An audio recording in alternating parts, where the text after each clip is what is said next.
ओडिशा रे एचएमपीवी आक्रांत चिन्हट होई नाहंती सेथिपाई डरिबार कौनसी कारण नाही बोली मंगलवार सतर्क करिसंती राज्य स्वास्थ्य मंत्री मुकेश महालिंग। केही भयभीत हुअंतु नाही, भारत सरकार द्वारा जा गाइडलाइन आसीबो ताकू पालन करा जिवो। देश रे वर्तमान सुधा भयभीत हेबा स्थिति उपजी नाही।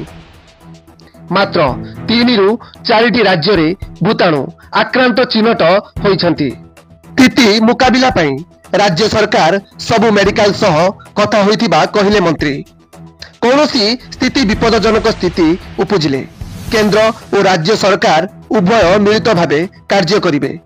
ज्वर थंडा काश हेले तुरंत चिकित्सा करिनियंतु बोली मंत्री परामर्श। ब्यूरो रिपोर्ट 10 भुजा टीवी।